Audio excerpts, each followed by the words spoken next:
নমস্কার। আজ আমরা চাঁপাইনবাবগঞ্জ পৌরসভার একটা বেশ অন্যরকম উদ্যোগ নিয়ে কথা বলবো।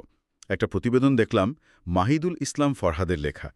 সেখানে বলা হচ্ছে সেখানকার পৌর কর্মচারী সংসদ তারা নিজেরাই উদ্যোগী হয়ে মশা মারা আর শহর পরিষ্কার রাখার একটা মাসব্যাপী কর্মসূচি শুরু করেছে।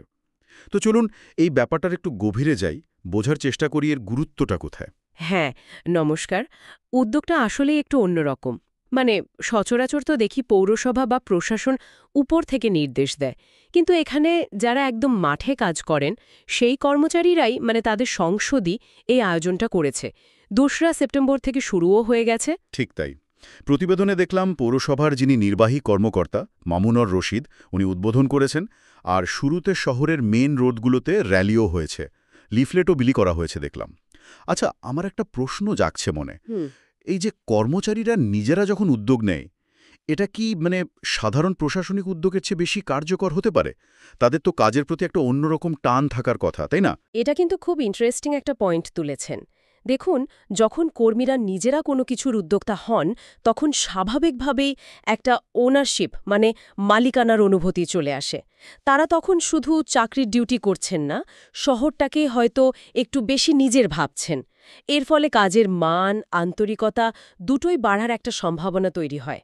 আর তাছাড়া মাঠের সমস্যাগুলো তো ওনারাই সবচেয়ে ভালো বোঝেন, তাই না? সেটা ঠিক।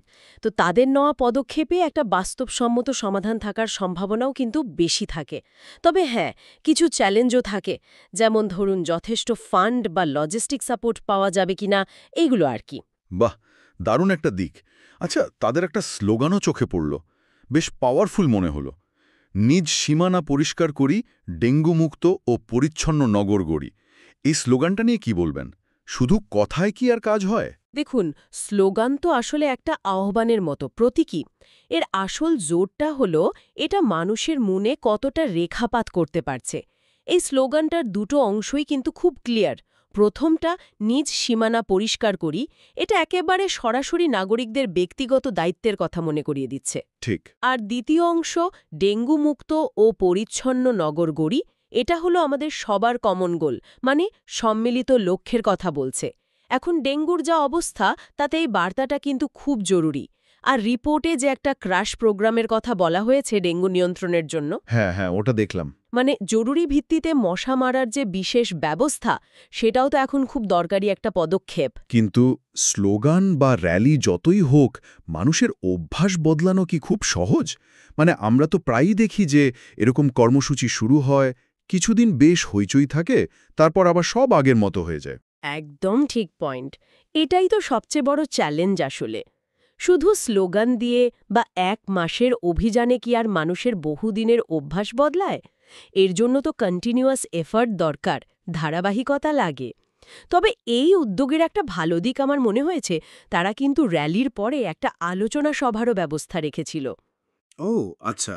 হ্যাঁ, সেখানে পৌরসভার নির্বাহী প্রকৌশলী ছিলেন মোহাম্মদ তৌফিকুর ইসলাম, কর্মচারী সংসদের সভাপতি সাধারণ সম্পাদক মোহাম্মদ ইনামুল হক, আব্দুল আজিজ খান, ওনারাও ছিলেন।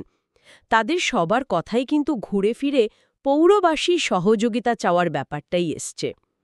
তার তারা নিজেরাও বুঝতে পারছেন যে একা পৌরসভা বা শুধু কর্মচারীদের পক্ষে এই বিশাল কাজটা করা সম্ভব না, নাগরিকদেরও এগিয়ে আসতে হবে।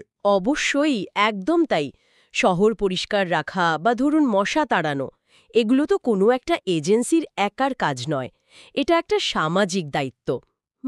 নাগরিকরা যদি যেখানে সেখানে ময়লা ফেলেন বা নিজেদের বাড়ির আশেপাশে পানি জমতে দেন, তাহলে পৌরসভার শত চেষ্টাও তো পুরোপুরি সফল হবে না, তাই না? তা তো বটেই। সেজন্যই এই যে তারা সহযোগিতার আহ্বান জানাচ্ছেন, এটা শুধু মুখের কথা নয়, এটা এই ধরনের কর্মসূচির সাফল্যের জন্য অপরিহার্য একটা শর্ত। কর্মচারী সংসদ এই আহ্বান জানিয়ে একদম ঠিক কাজটাই করেছে বলে আমার মনে হয়। তাহলে সব মিলিয়ে যা দাঁড়াচ্ছে, চাঁপাইনবাবগঞ্জে পৌর কর্মচারীরা নিজেরাই বেশ বড়সড় একটা উদ্যোগ নিয়েছেন। শহরটাকে পরিষ্কার রাখা, ডেঙ্গু মোকাবেলা করা, র্যালি করছেন, লিফলেট দিচ্ছেন, আলোচনা করছেন, আর সবচেয়ে বড় কথা, নাগরিকদেরও সাথে চাইছেন। উদ্যোগটা নিঃসন্দেহে খুব পজিটিভ। হ্যাঁ, উদ্যোগটা অবশ্যই প্রশংসার যোগ্য, কোনো সন্দেহ নেই। তবে শুরুতে যেমন বলছিলাম আর কি, এই ১ মাসের কর্মসূচির দীর্ঘমেয়াদী প্রভাবটা কেমন হবে সেটা নিয়ে একটা প্রশ্ন কিন্তু থেকেই যায়। মাসব্যাপী অভিযান শেষ হলে তারপর কি হবে? পরিচ্ছন্নতা বা মশা তাড়ানোর কাজ তো আসলে সারা বছরের, তাই না? ঠিক। তো এখন ভাবনার বিষয় হলো, এই যে একটা উদ্দীপনা তৈরি হলো ১ মাস ধরে, এটাকে কিভাবে একটা টেকসই সিস্টেমে, মানে একটা নিয়মিত ব্যবস্থায় নিয়ে যাওয়া যায়।